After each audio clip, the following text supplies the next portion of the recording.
Whereas if you have an out-of-body experience, it's a completely different thing. You are in a consensus environment, which is just as physical as this world, and then you can, of course, catch up with your dead relatives, and that And is. that leads me to my next question for you, Jurgen.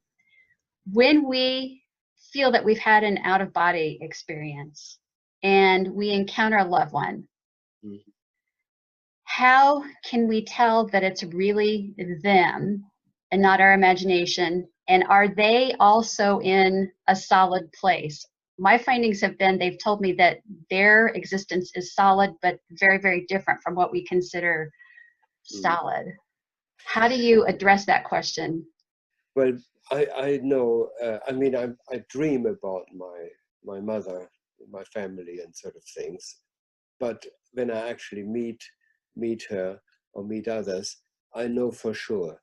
And I know even for sure when she has totally changed her exterior, because there were several times when my mother turned up to be a sort of fashion icon teenager, which I never suspected her to be one like that. And I think she did just to have a bit of fun. She wondered whether I would recognize her. And she was hanging out with my 85-year-old aunt who died when she was 85. Okay, and there were these two teenagers who turned up when I was out of body. But I recognized her instantly because the feeling I got, the vibe, Yes. and there was no, and I laughed, and then we hugged, and I knew it was unmistakable, my mother. Yeah, the And soul almost has like a soul print where you yeah, can yeah, recognize someone no matter what, if they're coming to you looking like their young self or their older self.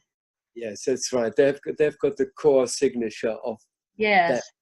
It doesn't matter what shape they are, of what they look like, because most people, when they die, they get to a sort of prime state of their appearance, Of and course. Everybody wants to be young and healthy and beautiful, right? most of the time, when I met up with my mother, except for these two occasions when she was a sort of teenager, I met her when she was in her 30s, in her 30s, mid-30s. And that's how I recognized her as a child, when we had the sort of closest bond, I would say, the cuddly bond, because I was young. And my mother was very cuddly, very huggy. And it was always a hug. There was a dead giveaway. And on the astral level, the hug was just as physical, and just as powerful, if not more so.